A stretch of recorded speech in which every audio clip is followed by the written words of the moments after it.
Lotus वास्तुशास्त्र में आपका स्वागत है। मैं हूं उत्पल चौधरी। नवरात्रि का आज अंतिम दिन है और इस दिन मां दुर्गा की नौवीं शक्ति सिद्धिदात्री देवी की पूरे विधि विधान के साथ पूजा अर्चना की जाएगी। मां दुर्गा के सिद्ध और मोक्ष देने वाले स्वरूप को मां सिद्धिदात्री कहा जाता है।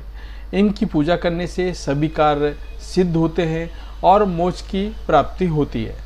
मान्यता है कि नवरात्रि के 8 दिन मां दुर्गा की आराधना करने वालों को मां 9वें दिन सभी की मनोकामनाएं पूरी करती हैं। देव, दानव, ऋषि, मुनि, यक्ष, किन्नर, साधक और गृहस्थ आश्रम में जीवन यापन करने वाले भक्त मां सिद्धिदात्री की पूजा अर्चना करते हैं। इनकी पूजा करने से बल, यश और धन की प्राप्ति होती है।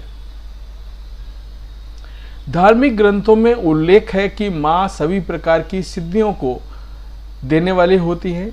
देवी पुराण के अनुसार भगवान शिव ने इनकी कृपा से इन सिद्धियों को प्राप्त किया था। इन्हीं देवी की कृपा से भगवान भोलेनाथ का आधा शरीर देवी का हुआ था। यह देवी भगवान विष्णु की प्रतिमा लक्ष्मी के समान कमल के आसन पर विराजमान है। हाथों में कमल, शंख, गदा, सुदर्शन चक्र धारण किए हुए हैं। 9वें दिन सिद्धिदात्री की पूजा करने के लिए नवाहन का प्रसाद और नवरस युक्त भोजन और 9 प्रकार के फल फूल आदि का अर्पण करके नवरात्रि का समापन करना चाहिए। सिद्धिदात्री देवी सरस्वती का भी स्वरूप है। ये है 8 सिद्धियां। पौराणिक कथाओं के अनुसार अणिमा, महिमा, गरिमा, लघिमा, प्राप्ति, प्रकाम्प, ईश्वत्व और वशित्व, ये 8 सिद्धियां हैं। भक्तों को ये सभी सिद्धियां देने के कारण ही देवी दुर्गा के इस स्वरूप को सिद्धिदात्री कहा जाता है। माता से सिद्धियां प्राप्त करने के लिए देव, गंधर्व, ऋषि, असुर सभी इनकी पूजा करते हैं, क्योंकि सभी देवी देवताओं को मां के इसी स्वरूप से ही सिद्धियों की प्राप्ति हुई है। जो भक्त नवरात्र के 9 दिनों व्रत रखते हैं, उनका व्रत 9 कन्याओं को 9 देवियों के रूप में पूजने के बाद ही पूर्ण माना जाता है। मां की कृपा से सभी अटके हुए कार्य पूरे हो जाते हैं और घर परिवार में सुख शांति और समृद्धि बनी रहती है। मां सिद्धिदात्री मां लक्ष्मी की तरह कमल पे विराजमान रहती हैं और ये 4 भुजाओं से युक्त हैं। इनकी दाहिनी तरफ के नीचे वाले हाथ में कमल पुष्प है और ऊपर वाले में शंख है।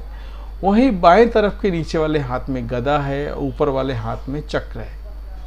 मां दुर्गा इस रूप में लाल वस्त्र धारण की है।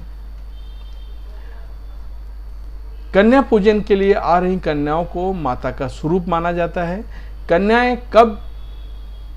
कन्याएं जब घर में आए तब परिवार समेत माता रानी के जयकारे लगाना चाहिए। फिर उनके पैर धो करके आसान पर उसको स्थान दें, या आपके पास जो जगह है साफ सुथरी जगह होनी चाहिए, वहाँ पे उनको बच्चों को बैठा सकते हैं। इसके बाद सभी कन्याओं को लाल चुन्नी दें और फिर माँ भगवती को लगाया भोग कन्या पूजन के लिए कन्याओं को दें। भोग में पूरी, चना, हलवा आदि चीज़ें दी जाती हैं। कन्याओं के साथ एक बालक को भी भोजन कराने के लिए बुलाया जाता है। बालक की बटुक, भैरव और लंगूरा के रूप में पूजा की जाती है। भोजन कराने के बाद माथे पर रोली और अक्षत लगाए जाते हैं।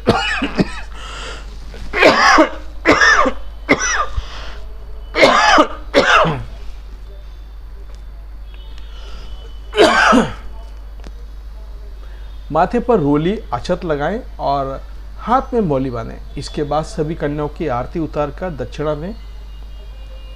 फिर अंत में सभी के चरण स्पर्श करके आशीर्वाद लें। मां सिद्धिदात्री की पूजा विधि। नवरात्रि के अंतिम दिन ब्रह्म मुहूर्त में उठकर ही अन्य दिनों की तरह पूजा अर्चना करें, लेकिन इस दिन हवन का विशेष महत्व होता है। आज नवरात्रि का अंतिम दिन है, इसलिए माता की पूजा करने के बाद सभी देवी देवताओं की भी पूजा की जाएगी।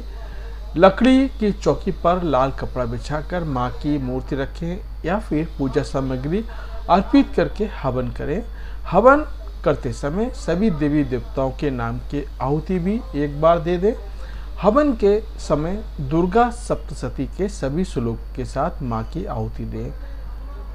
इसके साथ ही देवी के बीज मंत्र ओम ह्रीं क्लीं चामुंडाय बिच्चे नमो नमः का 108 बार जप करते हुए आहुति दें और फिर आरती उतारें। इसके बाद पूरे परिवार के साथ माता के जयकारे लगाएं और कन्या पूजन शुरू करें।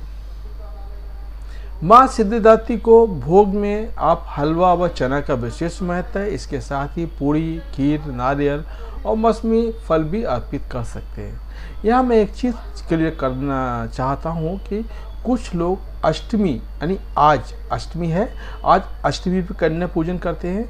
कुछ लोग नवमी के दिन कन्या पूजन करते हैं। सबका अपना अपना तरीका है, लेकिन यहाँ पे क्लियर क्यों मैंने कल भी बोला था कन्या पूजन और आज भी बोल रहा हूँ, तो कुछ लोग ऐसे समझेंगे कि मैंने कल भी करने को बोला था, आज भी करने को बोला हूँ। ऐसा नहीं है। अगर आज कर चुके हैं तो कल आपको नहीं करना है, आज आपने नहीं किया तो आपको कल करना है।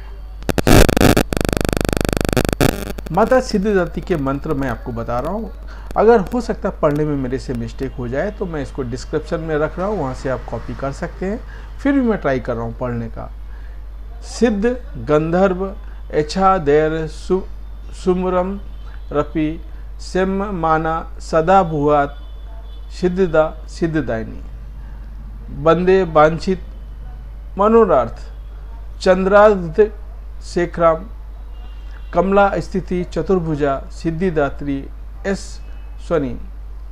माँ सिद्धिदात्री की आपको आरती करनी है। आरती करने के बाद पूरे घर के मेंबर को आरती लेने को बोलें। उसके बाद आप माँ का जो आसन है आज के दिन नहीं उठाना है, आप कल उठा सकते हैं इसको। तो वीडियो कैसा लगा बताएं। जय माता दी।